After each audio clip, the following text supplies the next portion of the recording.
Welcome to the New Urban Hope Podcast. My name is Katie Dudgeon, and this is your place for encouragement and conversation about the unique ways God is at work in the cities of Europe.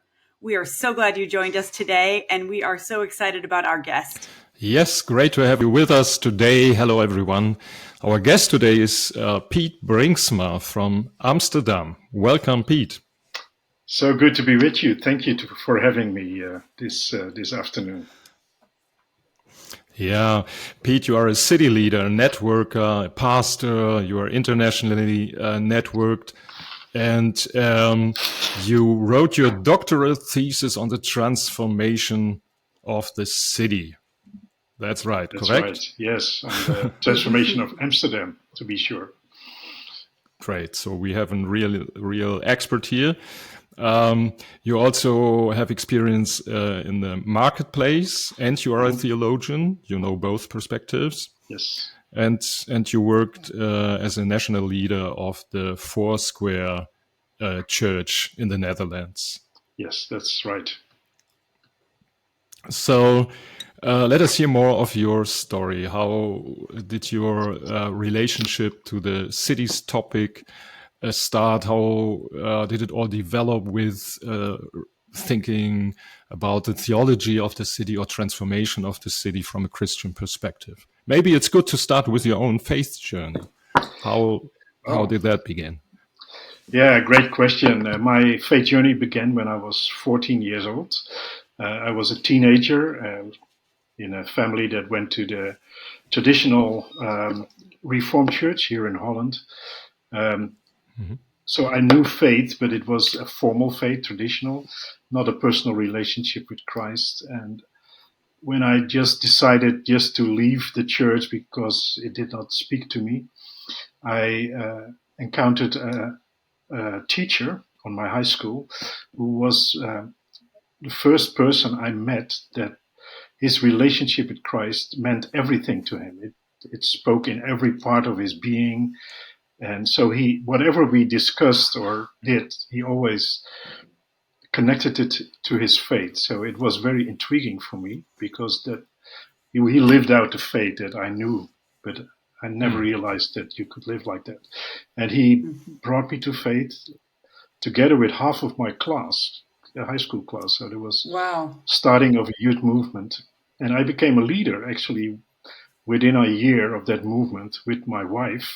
She was part of my wife is also from that class. And so we met there, and it started us out to become in leadership and in learning about Christ and discipleship quite early. Then I went to study in Groningen. I studied engineering. Actually, the love for engineering came from the same teacher, so he was very influential in my life. Wow.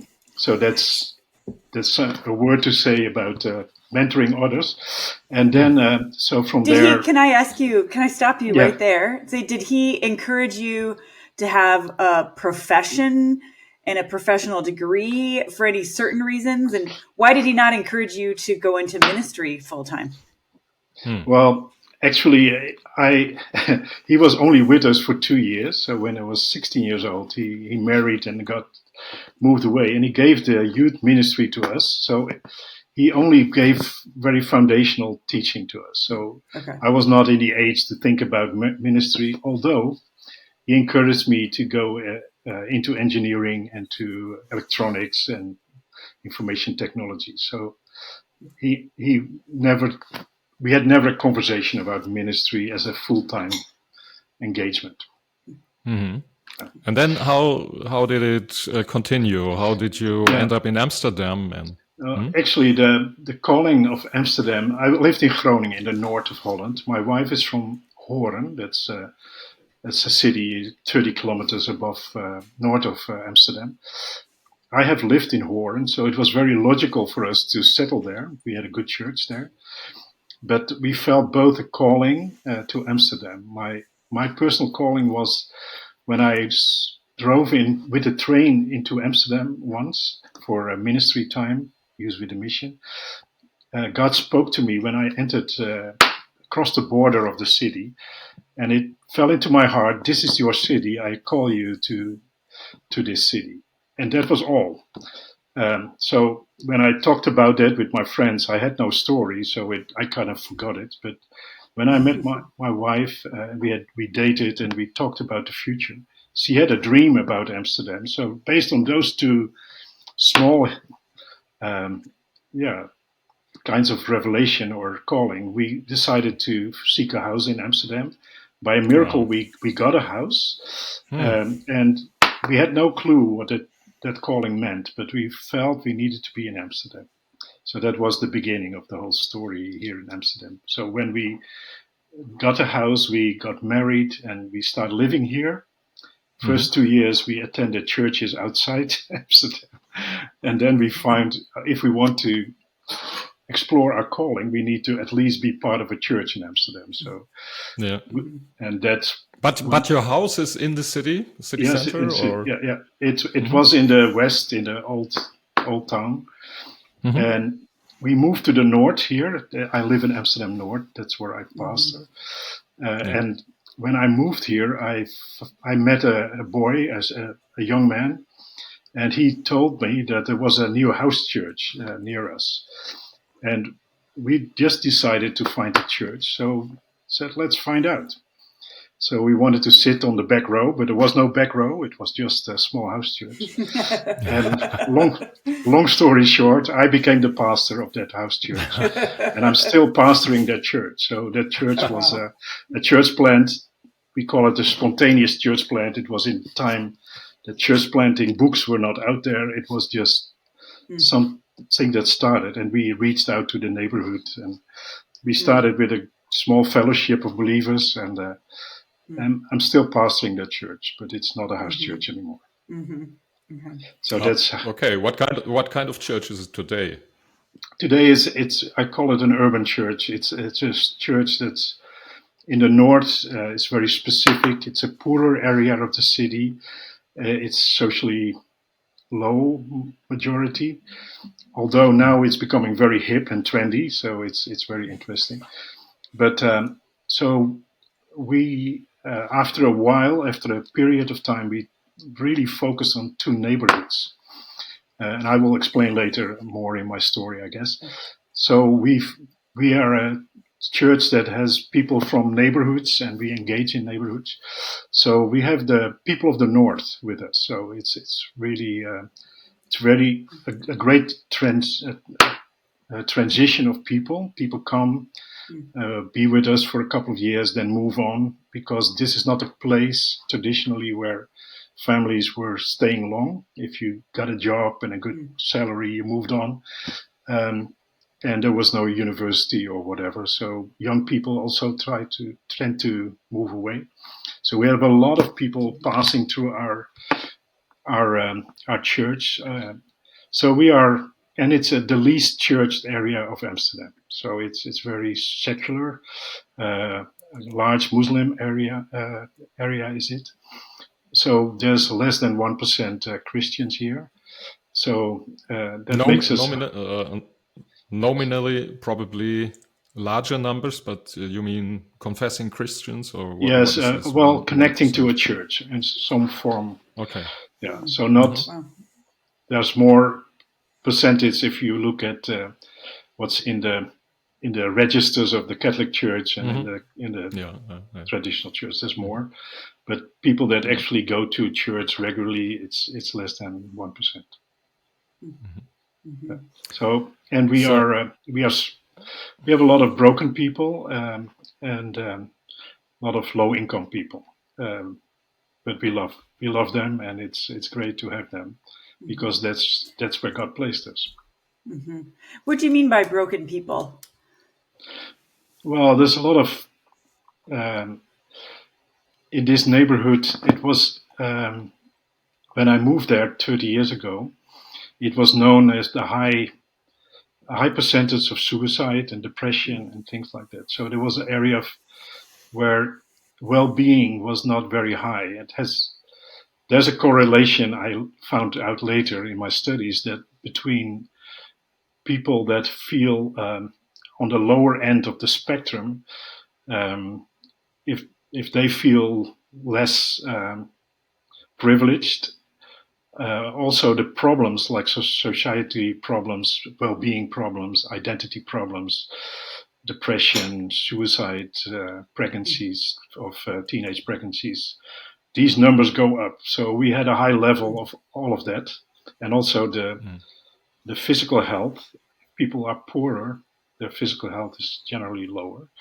So there's a lot of things going on, and broken families. It's not unusual for cities, but if you look at some parts, are more, have more of that, and so that's the area. And we found that we found that a lot of people have more baggage than some other parts of the city.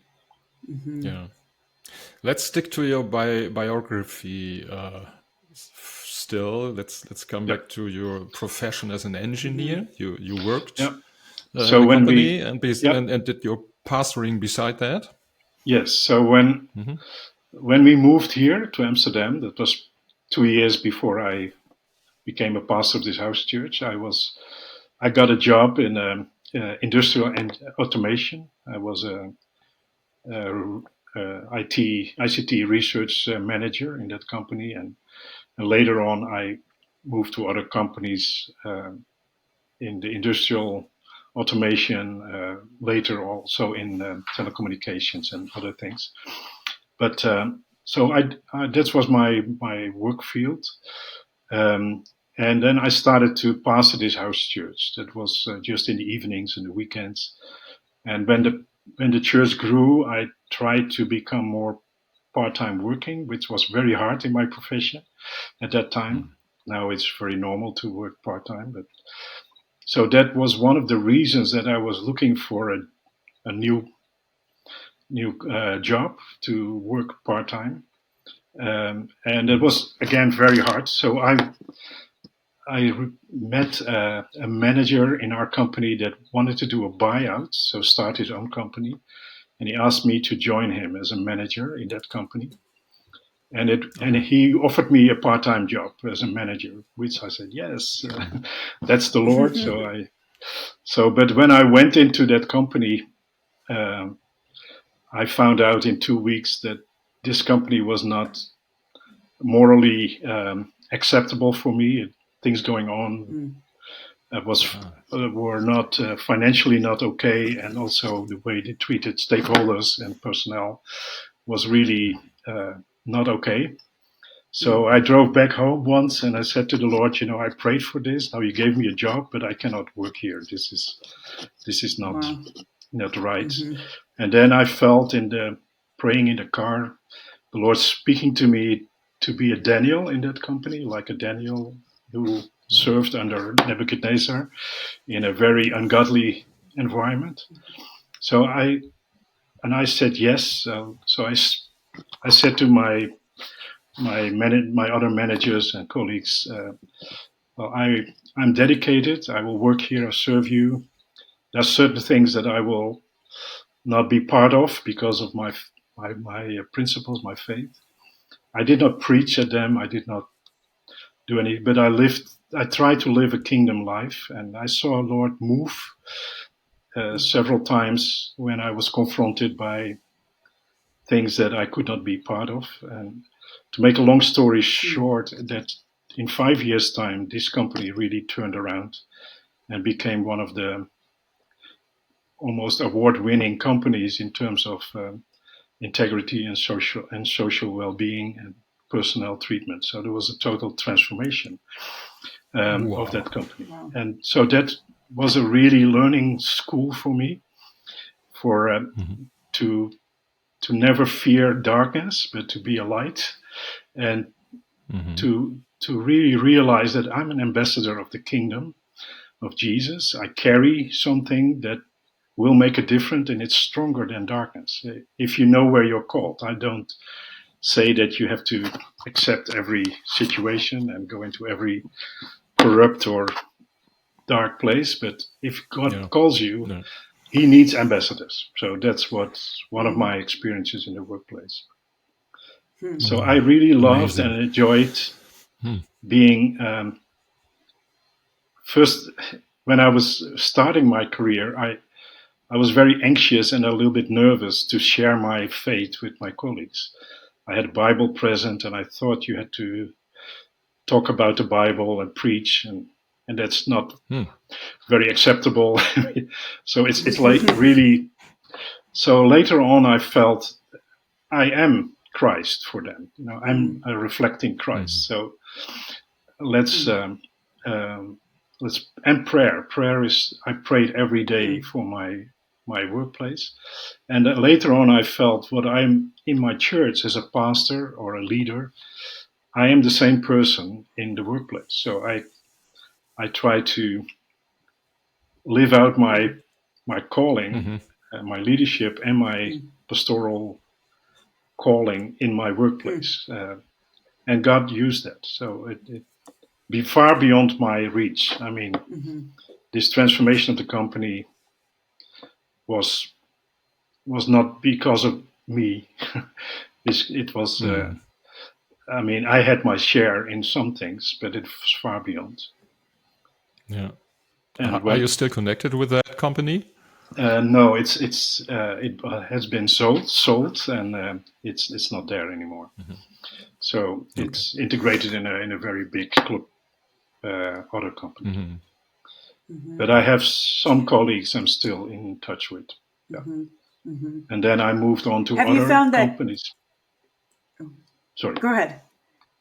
I moved on to other companies, and I learned more and more what it is to be a salt and a light and a transformational agent of the kingdom. And that's very exciting. I really feel that is what I want my people in my church to develop. They're all ambassadors of Christ. And that's also the basis for city transformation, in my view. Yeah. So not only Sundays in the church, but in all the spheres of life and work 24/7. Yeah. Not working 24/7, but no. living wherever you are. faith 24/7. Yeah. Can you tell us a little bit more about your view of transformation in the city? That obviously that aspect of being salt and light, and for those who are not in professional ministry, but what are the other components of that are critical for you or that you've seen? Yeah, good question. And it's, my whole, maybe anchoring it in my own personal journey. I experienced in our church that God is transforming people.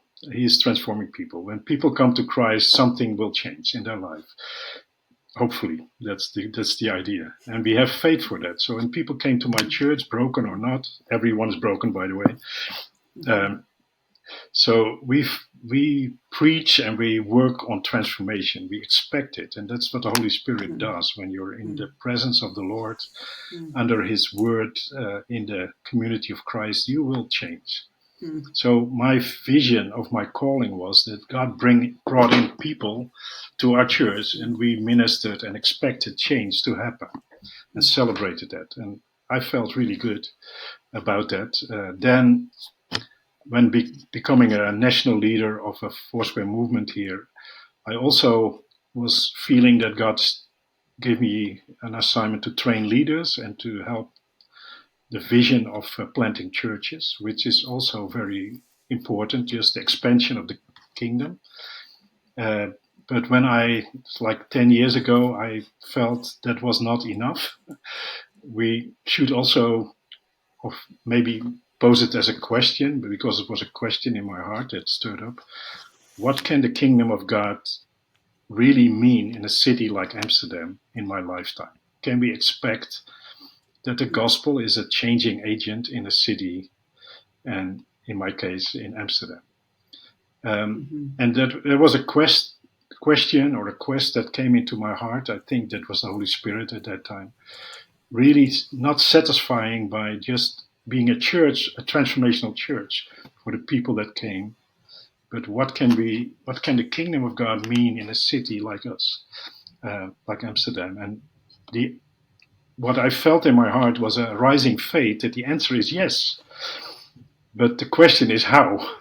Yeah. So the gift of faith in me says yes, but my mind says, how on earth The can this engineer happen? in you says how. Yeah. So Yeah. what I started to do is read a lot and talk a lot with others, and that's the reason why I took up this study at Becky Graduate University that's specialized in urban ministries and transformation. Yeah. And I did a master there and a doctorate, not because I want a title. I don't need titles, but I want to know everything there is to know on that whole area of transformation. So I studied with global friends and cohorts from all over the world, listened to a lot of stories, read a lot of books, prayed a lot, and tried to apply it to Amsterdam. And that was a challenge, I must say, because most books on city transformation are written from the perspective of slum cities, the Manilas of this world, and there are tons of cities. Like the urban growth in the world is basically growing from poorer areas, slums, people from the and then you have the inner city problems in the US, and which is really not the same as what we see in Western Europe and Amsterdam. We don't have our inner city is the most beautiful part of the city. It's the most rich part. We have a social care system that is preventing a lot of extreme poverty.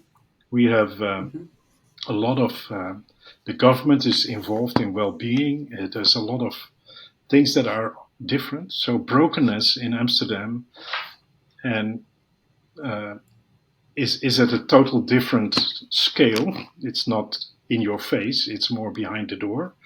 It's more in families, in persons' identity, life, addictions, problems. There's a lot of brokenness, also systemic. So I had to find ways to see what is the problem actually, and how can we be part of that. Well, can we, as Christians and church and the body of Christ, connect with that, and how can we bring bring something to it? I mean, bring transformation. So that was not easy I must say, just to really conceptualize this whole idea.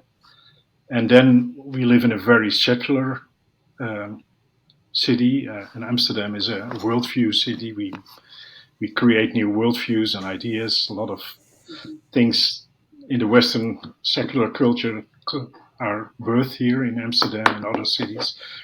So we are on the forefront of what we call secular worldview development. So what is worldview?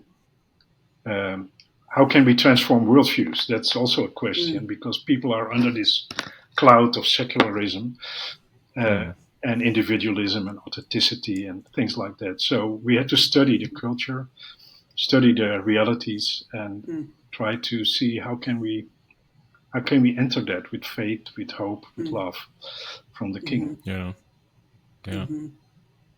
When I think about Amsterdam from an outside perspective, and when I think about the inner city, there's also impressions of drug tourism and the red light area and these things, organized crime.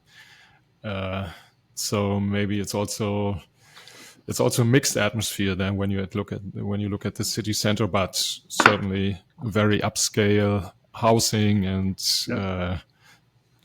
probably completely gentrified. And is Absolutely. that right? A lot of all of that. If you look at Amsterdam, you're completely right. If I travel and I speak about Amsterdam, the first idea that comes up from China to Nigeria and Asia, everyone is talking in America. Everyone is talking about red light district and drugs and also free sex and things like that. Free prostitution. So that's our fame. But there's another so my prayer is really that in a couple of years we will be known for other things. So that's transformation in my mind. So I think one of the keys that we find here in the city to look at all that is the priority of prayer. And I know city transformers. It's not a very popular topic because we are doers. We want to change things, but prayer is the basis of every movement. And so we have 15 years ago, a little bit more, God started a movement here of prayer, and it involves intercessors for more than 80 to 100 churches, which form a circle of 24/7 prayer for 15 years. And it consists of 2 rings now. So 2 people are praying every hour from different churches around the clock for 15 years for the well-being of the city and for the church, for the strength of the church. And we have been praying extensively on the whole topic of the red light district because it was the money maker. It's very unrighteous. There's a lot of trafficking going on. And we have a beautiful city with a lot of great things, but people come here just to get stoned and to go to the prostitutes and it's like a tourist attraction. And that's very touristic element. So that's actually that is exploiting the wrong things. It's not, there's enough beauty to explore and come to Amsterdam. So, but people do not know, and they are so, and it's the money maker of the city.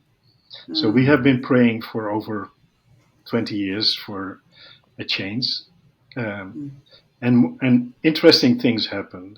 I think the red light district now is about less than a half, maybe 40% of what it was 30 years ago. It is. There's laws now in the red light district that shuts it down from, I think, 2 o'clock till 8 o'clock in the morning, because between 2 and 8, the most violent things happen. People are drunk, people are the customers that came. There's more care for the more. There's more drug lords or prostitution pimps that had properties in the red light district that were unjustly gained from laundering money, things like that. These things has been closed because it's unrighteous money. So there's a lot of unrighteousness being addressed, and we believe that's a result of prayer. Also, what I mentioned about the North, our statistics about well-being has been changed dramatically. This whole in the north of Amsterdam, and I think that prayer should not be underestimated. But so that is the foundation of our church of our transformational movement. Can I ask a question? Yeah.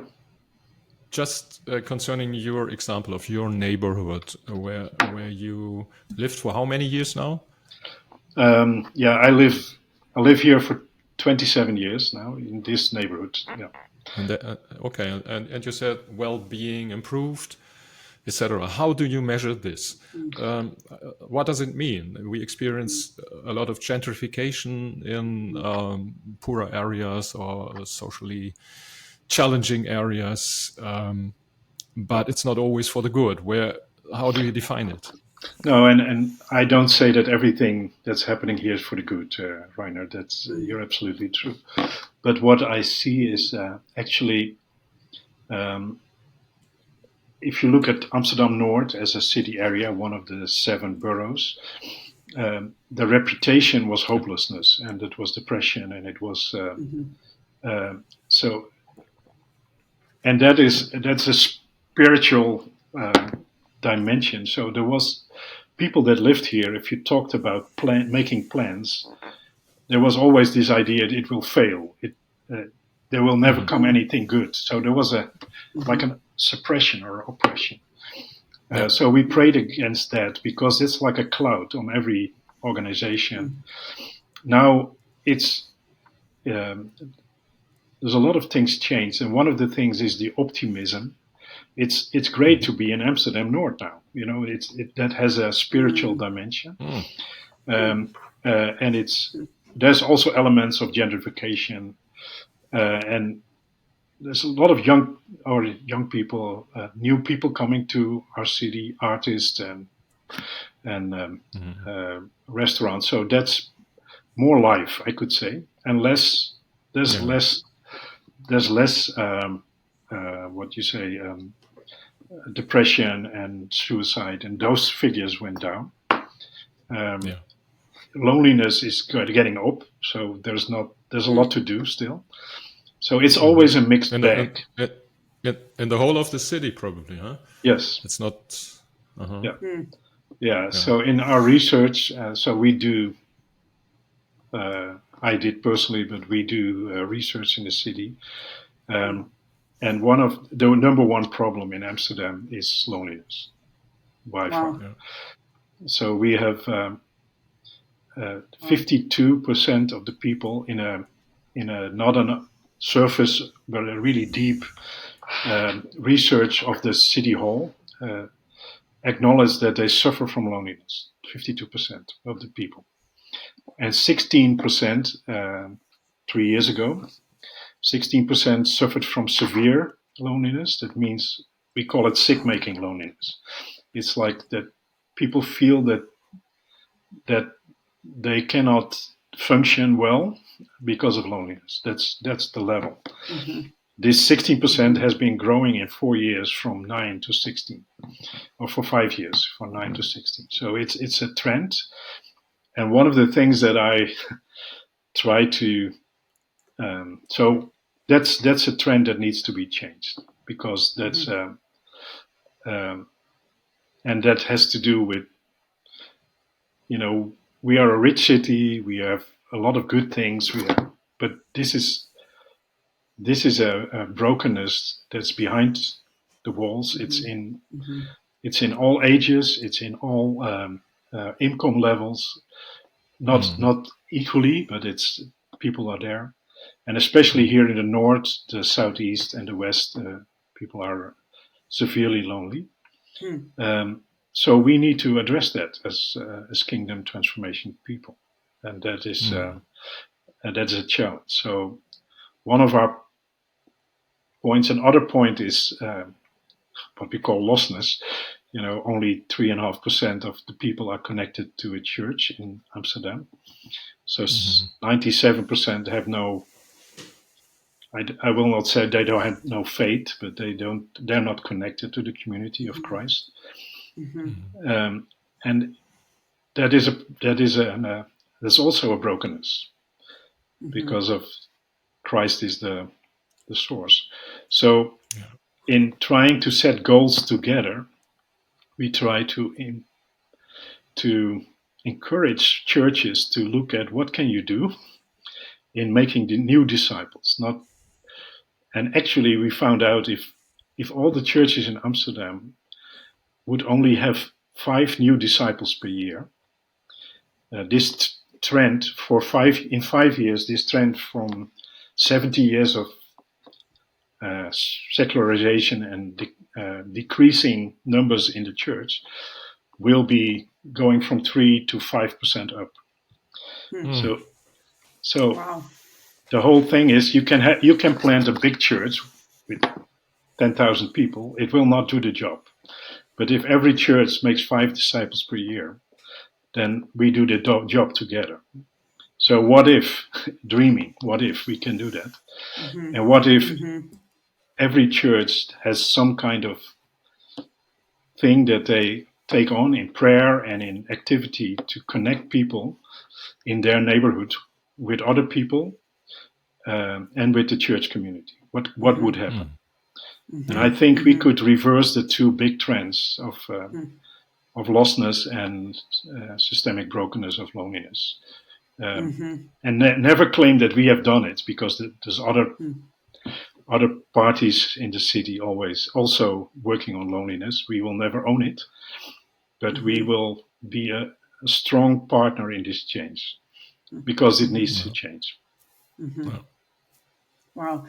Can you talk to us more about what that city network looks like? And you've talked already about inspiring churches to see their role and to see the part that they can play. But what else does the city network, what role do you play in seeing transformation and encouraging it or making it happen?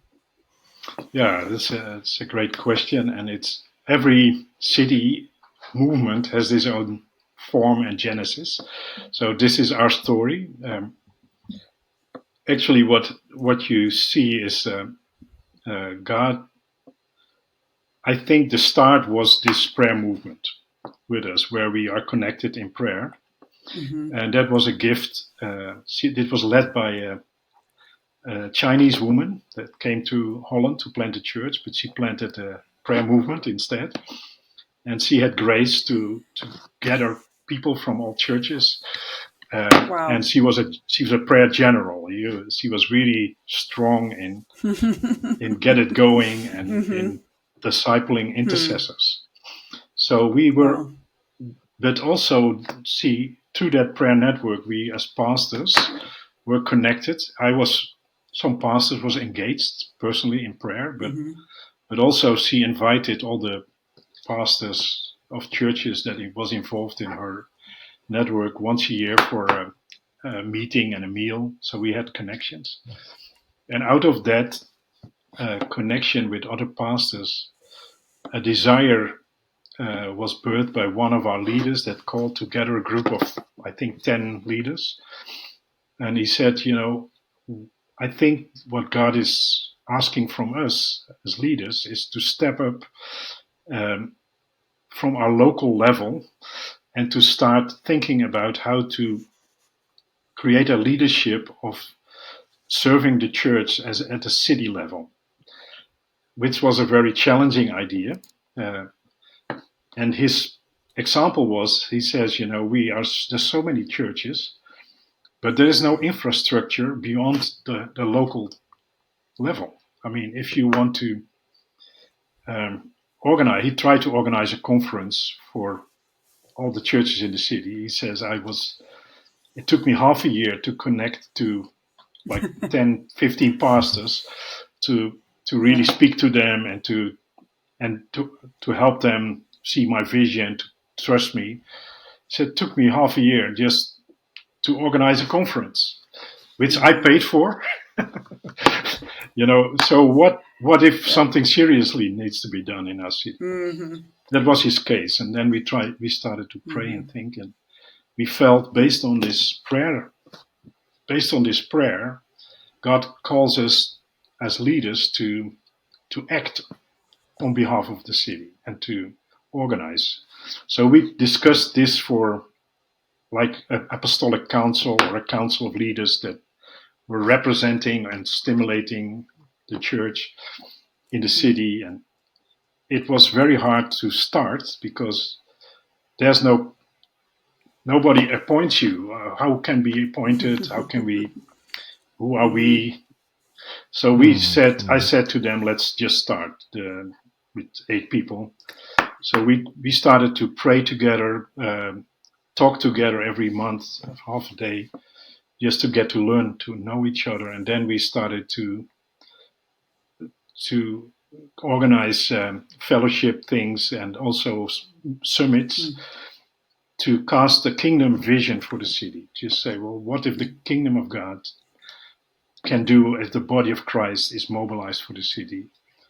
How can we do that? What can we learn from other cities? What can we learn from BGU? Becky Graduate University came, and Etzelvoso came, and seminars, and so inspiring things from other cities and other ministries to help us create this vision.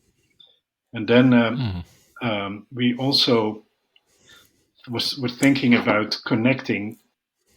There's a lot of networks going on and denominations. So we found out that all these ministries and people that did great work in the city were isolated. So we try to bring them together around the table. And the council I lead, this council of leaders still there, it became a network of networks in the city that is trying to do research, to have the picture, to cast vision, to cast, but also to create fellowship. We have, in November, we had a meal with over 100 pastors around the table for just a meal every year, celebrating what God is doing. Not a program, but just fellowship. Great. And that's Nigerian leaders, Asian leaders, traditional Catholics, the whole bunch. And it's great to be together. And that's where we try to step by step also organize collaboration, organize shared vision, and see what God is doing in the networks and bringing that to other networks. And also trying to connect to the local church and encourage them to create geographical networks with pastors in their area, because the city is too big to actually work. We have to work in our geographical space. So that's part of what we do. It sounds very beautiful. There's some organization in it, and you need wise leadership. But I can almost sense the spiritual guidance in the whole thing when you tell it. I mean, not you just personally when you listen to the Lord driving the car and He gives you a calling or something, or in the train, but also in the whole thing. It's for me, it sounds like you really try to sense where things develop spiritually, where things come together with the help of the Lord, where the Spirit is already working. Can I express it like that? And not just activism. I mean, there's a good thing in activism, but not just. Yeah. But you're completely right. And one of the things that I think, if you look at spiritually, so we are this city is very beautiful, but is broken in fragmentation and in isolation. People are isolated. And if you look at the church as the healing agent, the cynical thing is that the church is isolated and fragmented. So that's actually, if you look at the biggest attack on well-being and on spiritual well-being, it's isolation, it's fragmentation, it's so. And also, what that means, Rainer, is that it creates a lot of hopelessness. So if I look to the city with all the realities we discussed, loneliness, brokenness, red light district, crime, and now I'm a church, maybe a big church or a small church. I can never face these problems if I'm real. Yeah. So the only thing I can do is look at my own organization and grow my numbers and try to be a good church. But so in terms of mission to the city, I'm quite hopeless, right? Because it's so big. So what we need is the stories of what God is doing and connecting the dots and seeing, hey, and I can give you an example how that works. Here in the north, we have the least number of churches. We have maybe 30 churches. A lot of them are smaller house church kind of things. Few bigger churches. Less than 1,000 people together. And there's 100,000 people live there plus. So what we did is, but we collaborate quite well together. We have a covenant together as pastors. We know each other. And also we engage missionally together. So what we did a couple of years ago is did a faith impact audit. That's a study that looks at the social and civic impact of the church in an area. And we did the first one in Europe, and we did it in the north here. And we found out and we have a report. It's in Dutch, but there's an English Google thing that as a small group of churches, if you glue all the ministries together and Christian organizations to support it in our area, we are reaching 7.5% of the population in Amsterdam with our ministries, and actually we are together we are the biggest non-governmental agent of social well-being in Amsterdam North. And we are, if you look at the areas where everyone works, it coincides with the three main areas of the city hall: loneliness, poverty, and youth. So if you look at what we do together, these are the three strongest ministries we do together, and we are all over. So we used it. Sorry, go ahead. No, I didn't want to interrupt you. I'm just curious, but finish your sentence, please. Yeah. So what we did, what it did, this study, and that was our aim.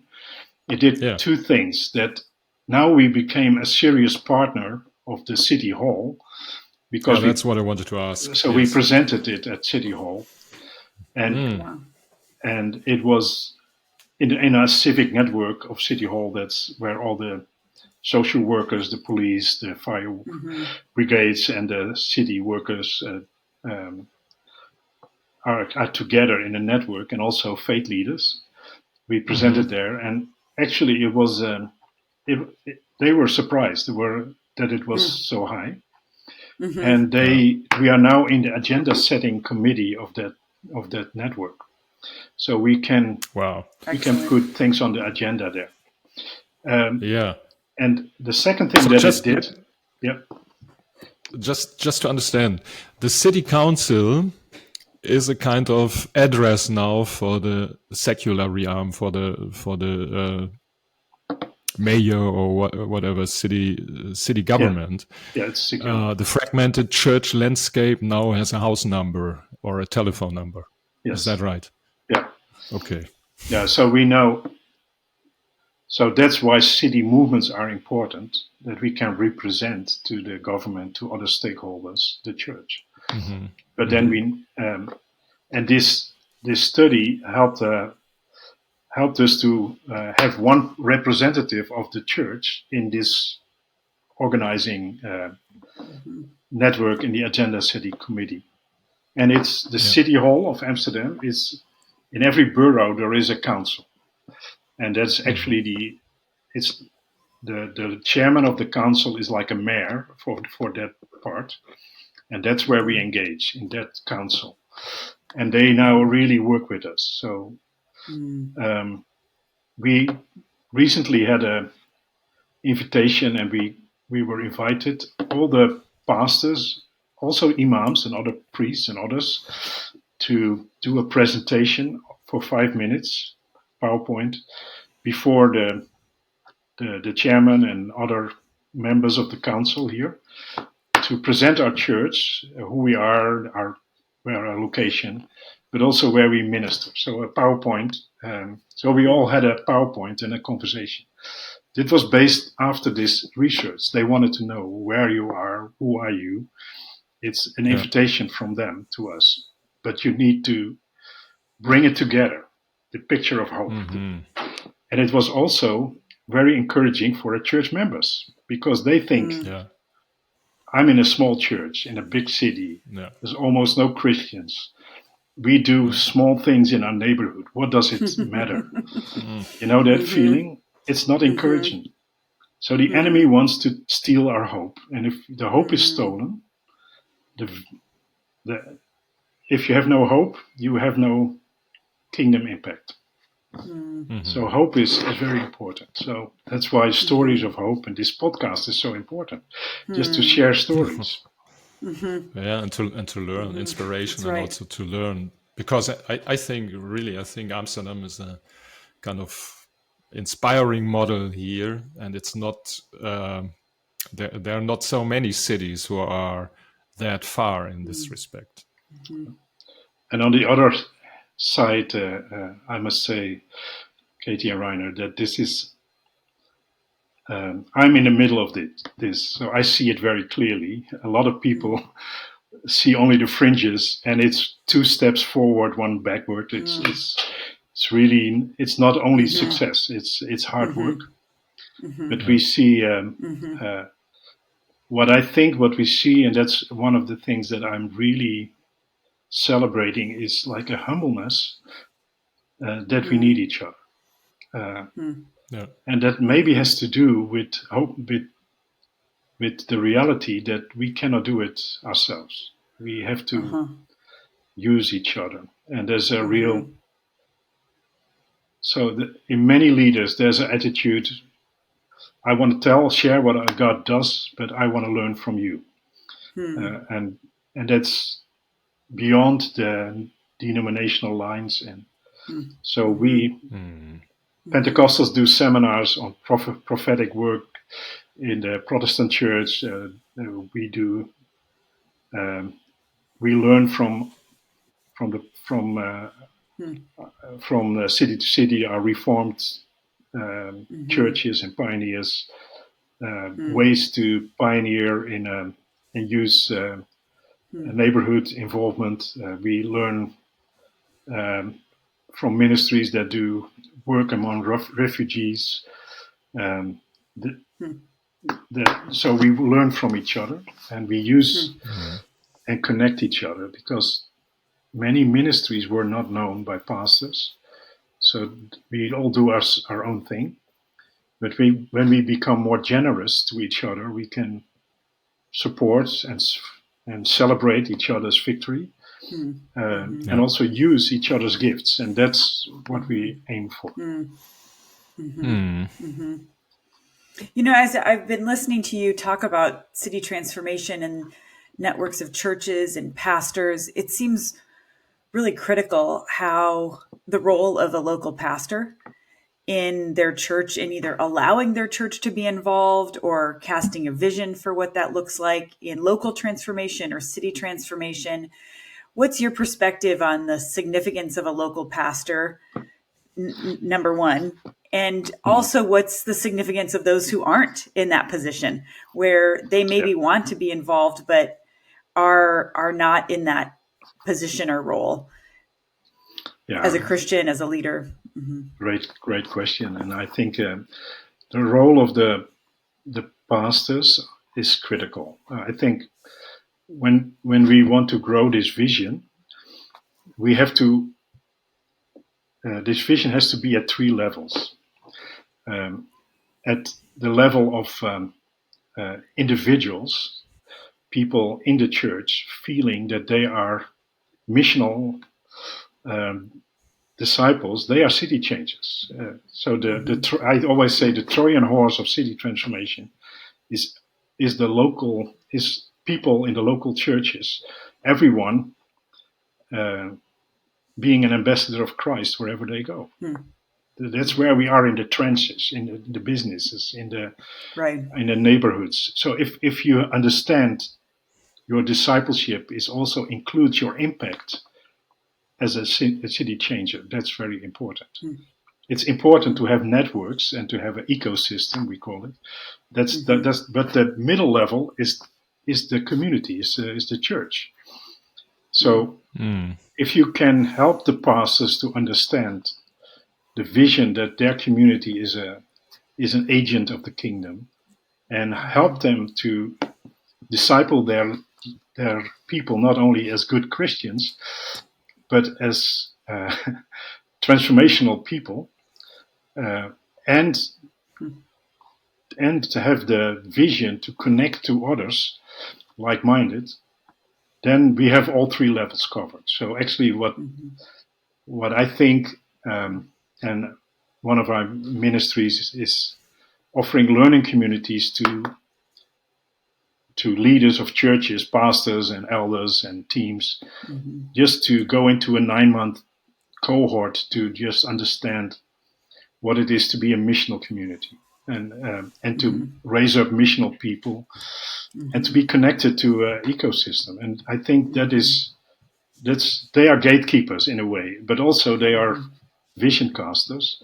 So they're important, and but in the end, the real transformation, the bottom, everyone playing their role in the society that's the Trojan horse. But to make that happen, and to place that, and to make the whole thing happen, you need the ecosystem, and you need the churches having that vision, and that's a long way to go. Some churches have that, and God is, I think, worldwide. I hear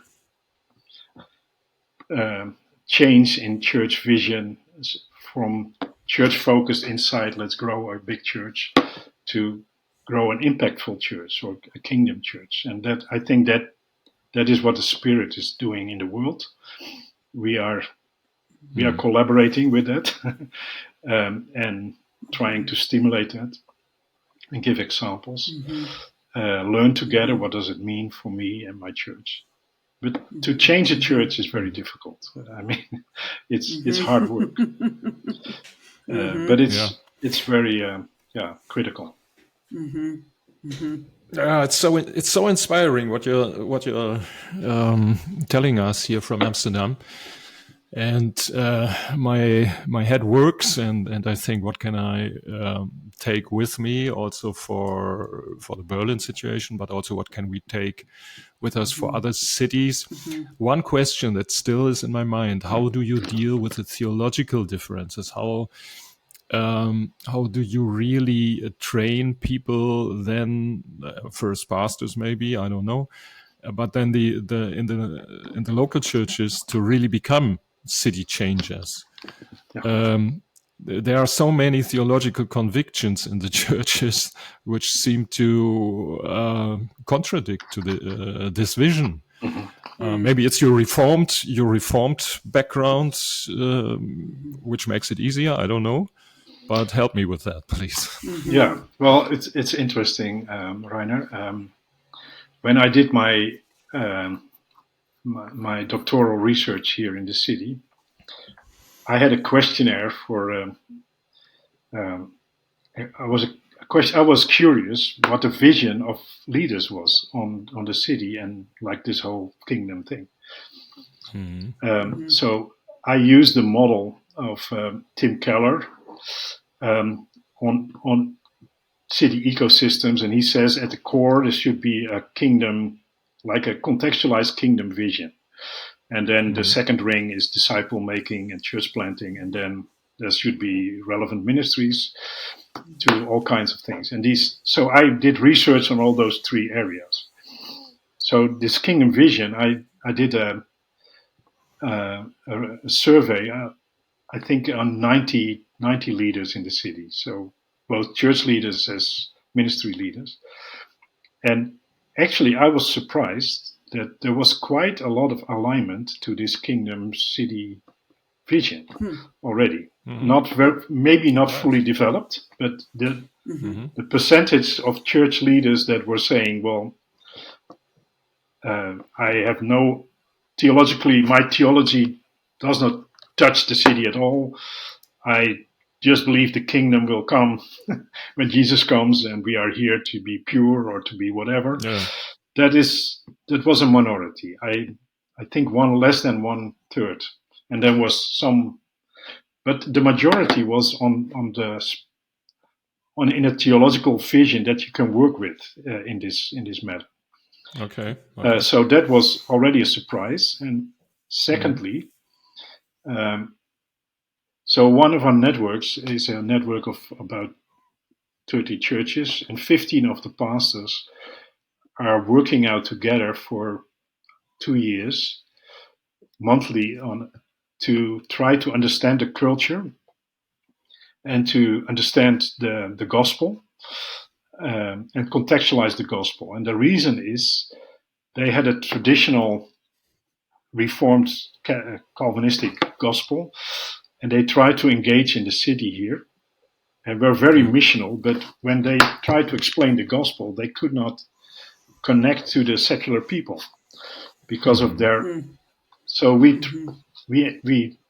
invited them on a journey to really be vulnerable together and study together. And that was a very transformational engagement as pastors, learning together. And it became clear that in order to be relevant, and we should have more a kingdom vision than a classical, than a message to the city is you're a sinner that needs to be saved. A salvation message that's purely based on individual guilt and redemption, because the secular mind does not think in terms like I'm a sinner, I need help. So it's not to connect. That's not the way to connect. The way to connect is at another level.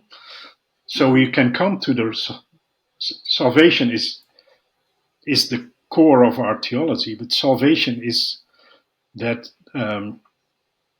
you don't have to make people feel guilty that have no concept of sin in order to become that's very hard to make people believe that they're a sinner before they can enter into a journey with Christ. So we have been looking at the kingdom story of Christ, touching and manifesting the kingdom in before their eyes and explaining the kingdom that God is at reign. So coming in from another angle, and that whole theology of the kingdom that is broader than just the juridical part of feeling sin conviction as the first start. We need sin conviction, but it's in Amsterdam. It's not more often the first start. It starts with brokenness and healing and acceptance and things like that.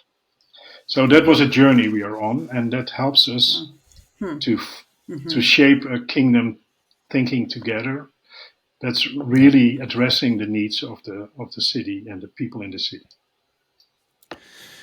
Right. Katie, Pete, we are coming to an end here almost. But I have so many more questions. We need to do another episode with you. Yes. For instance, on researching the city and how do you draw conclusions out of that? How do you develop a city vision strategy and things like that? My personal questions. Okay. Yeah, I think we'd love to have another episode with you and walk through some of that. You referenced some really good information that you've gathered from the city, and we want to hear more about how you did that. I think a lot of leaders and other practitioners would really benefit from hearing more. So we'd love to take another episode and focus just on researching the city, understanding the city, or as some people call city exegesis, how to exegete the city in your neighborhood and all of that. Yeah. Wonderful. Yeah. We always have one question at the end, and we want to ask you what gives you hope currently. What is a source of hope for you? Certainly Christ, the Holy Spirit, the Bible, but can you give us another example? Oh, well, that's a very good question. I feel that hope is one of my focal points. So if I don't have hope, then I cannot move. But one of the things that I'm really hopeful for is a few things. Is what I mentioned is that I feel that it's worldwide. God's Spirit is really stirring this whole quest of impacting society and collaboration. That it's so the division and what's set us apart. So if the mission of God comes to the forefront, the mission makes us more one than if we just do theology together and defend our theology as against each other. So if we look together at the challenges of the city and we pray together and say, well, God is using us in this whole thing, then we find there is so much going on and so much more people that are with us. That's hopeful for me. And another thing that's hopeful for me is that I think the kingdom of God is more and more relevant to the brokenness of young people, Gen Z, that are just not coming to. They are very under mental pressure and all things. So they are searching for answers in a deep level. And when we present Jesus, they are very open. So that's another hope for me. Great. Wow, that's really encouraging. Thanks. Yeah. Very inspiring episode. Thank you so much, Piet. You're welcome. Thank Katie. you. Well, that's it today for our Urban Hope podcast.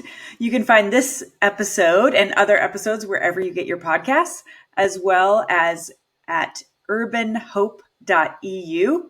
And you can also find us on YouTube at the Urban Hope Podcast. But every 2 months, we also offer a conversation for European urban leaders, pastors, and others. If you consider yourself a leader, please join us. You can sign up for that at our website at urbanhope.eu and get a link for that online forum. The Urban Hope Podcast is a production of the European Evangelical Alliance Cities Network and the Berlin Institute for Urban Theology. We are partnering with other networks like City to City Europe, Kairos, and City Changers. So feel free to follow us on social media, the Urban Hope Podcast, and we look forward to our next edition. Thanks so much, Piet, for joining us today. And in the meantime, stay hopeful.